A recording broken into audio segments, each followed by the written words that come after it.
بار بار فرماتے ہیں نہیں میں اب واپس جانے کا فیصلہ کر چکا ہوں. مجھے بڑا دکھ دیا انہوں نے. یہ اصرار کے ساتھ فرما رہے ہیں اور میں روتا جا رہا ہوں. قدم میں نے پکڑے ہوئے ہیں. عرض کرتا ہوں حضور نہیں جانے دیں گے,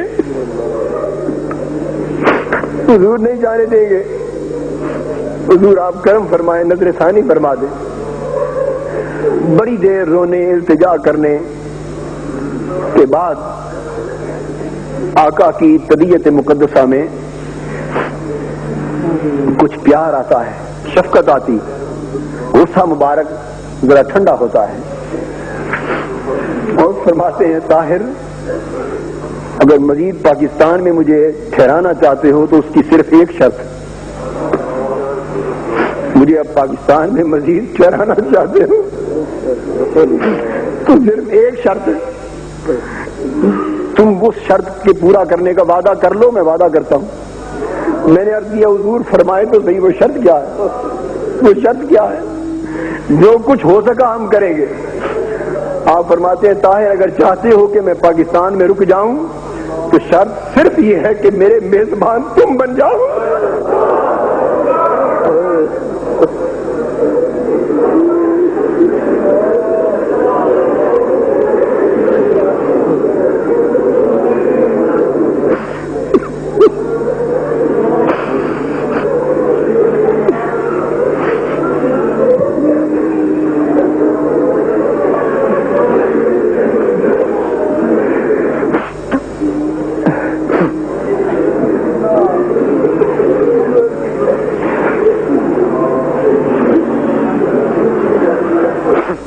میرے میزبان تم بن جاؤ.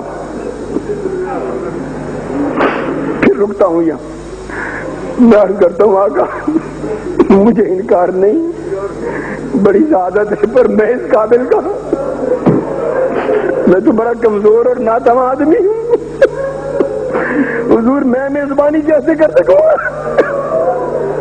مجھ سے کیسے میزبانی ہوگی؟ فرماتے ہیں بس شرط ایک ہے, تم مجھ سے وعدہ کر لو, مجھے وعدہ کر لو میری میزبانی کا. تو تنہا تم وعدہ کر لو, پھر میں رکنے کا وعدہ کر لیتا ہوں.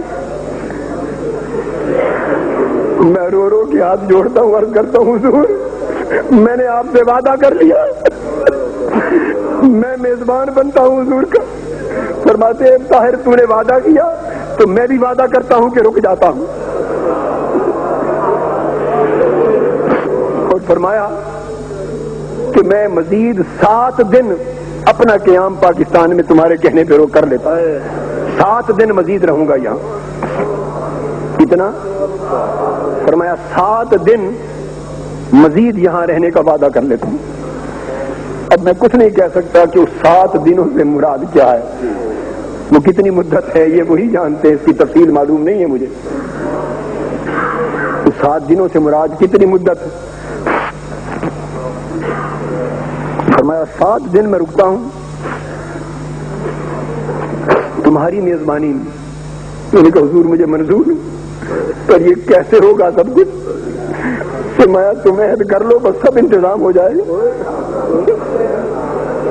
سب انتظام ہو جائے گا. پھر مجھ سے فرماتے ہیں ایک بات اور وعدہ کرو مجھ سے, میرا ٹھہرنے کا انتظام بھی تم نے کرنا ہوگا, میرے کھانے پینے کا انتظام بھی تمہارے سپرد ہوگا. پاکستان میں جہاں کہیں آؤں گا جاؤں گا وہ ٹکٹ اور انتظام آمد و رفت بھی تمہارے سپرد ہوگا. اور جب واپس مدینہ جانا ہوگا تو مدینے تک کا ٹکٹ بھی تم لے کر دو گے. یہ سارا انتظام تمہارے سپرد ہوگا, یہ وعدہ کر لو.